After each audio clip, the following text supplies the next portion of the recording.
Tudo bem? Eu queria meditar com você hoje sobre 4 tipos de governos que nós encontramos na Palavra de Deus. Então, o primeiro tipo de governo, você vê, é o governo de Deus. É o primeiro tipo de governo. Então, por que Deus ele é o legítimo governante do universo? A Palavra de Deus diz, lá no livro de Gênesis, capítulo 1, o primeiro versículo diz que no princípio criou Deus os céus e a terra. E também no livro de Hebreus, capítulo 3, verso 4, diz: por todas as casas são estabelecidas por alguém, mas quem estabeleceu todas as coisas é Deus. Então, amados irmãos, ele tem o direito de governar, porque ele é a pessoa que estabeleceu todas as coisas. Foi ele que criou todo o universo. Ele tem o legítimo direito de governar o universo, porque ele é o criador de todas as coisas. Entretanto, tem 3 coisas grandes em Deus, que Deus leva muito em consideração. A primeira coisa é o nome dele, o nome do Senhor. A segunda coisa são as suas palavras. A terceira coisa é o seu caráter imutável. Deus, ele é um Deus que respeita princípios, que guarda os princípios.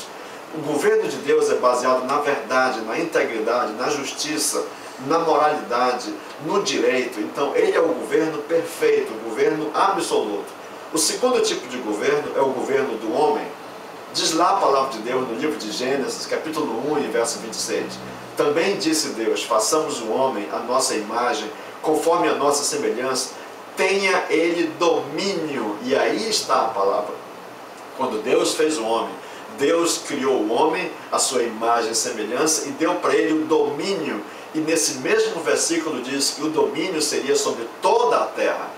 Então, amados irmãos, a palavra domínio significa autoridade, capacidade, dignidade, força, governo, jurisdição, mando, poder, poderio, senhorio, potência e prestígio. O que significa isso? Que Deus depende da decisão do homem. Deus não interfere na decisão do homem. Deus não interfere no governo do homem.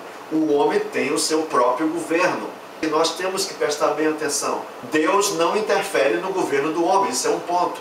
A segunda coisa é que Deus não pode ser responsabilizado pelas decisões do homem. Pelas coisas que estão acontecendo no mundo, Deus não pode ser responsabilizado, porque isso é o governo do homem, é o direito do homem. A terceira coisa que nós podemos ver é que o homem vai prestar conta por cada uma de suas ações, por cada uma de suas decisões. Agora nós vamos ver o terceiro tipo de governo, é o governo do diabo.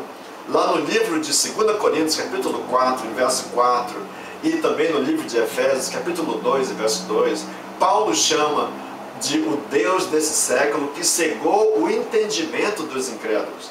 No livro de Efésios ele diz: e o príncipe da potestade do ar, do espírito que agora atua nos filhos da desobediência. Ele tira proveito. O governo do diabo é um governo de tirar proveito, de tirar vantagem do problema criado entre o homem e o seu Criador. Então ele entra nessa lacuna.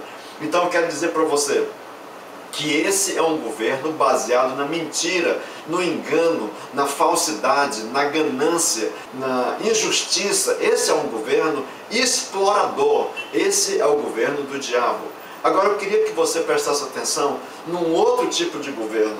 Esse governo a gente encontra muito pouco falado dele, lá no livro de Apocalipse, capítulo 4, verso 10, onde tem 24 anciãos que chegam diante do trono de Deus. E ali diz a Bíblia, num ato solene diante de todo o universo, eles tiram as suas coroas e as depositam no trono do Senhor. E eles fazem uma declaração muito maravilhosa. Ele diz: tu és digno, Senhor nosso Deus, de receber a glória, a honra, o poder. Então, amados irmãos, e ali naquele ato eles entregam o governo, porque entregar a coroa ou depositar a coroa significa um ato de entrega do governo.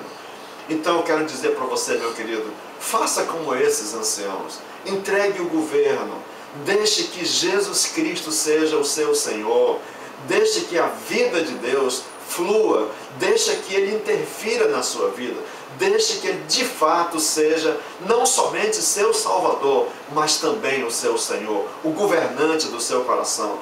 Deixe que os seus princípios, as suas palavras, as suas verdades, os seus valores, eles possam realmente controlar e dominar toda a sua vida. Faça como esses anciãos. Deposite a coroa do seu coração nas mãos desse Rei Celestial, e Ele tem bênçãos para você. Eu queria abençoar você com essas palavras, e deixe que Jesus Cristo seja de fato seu Senhor.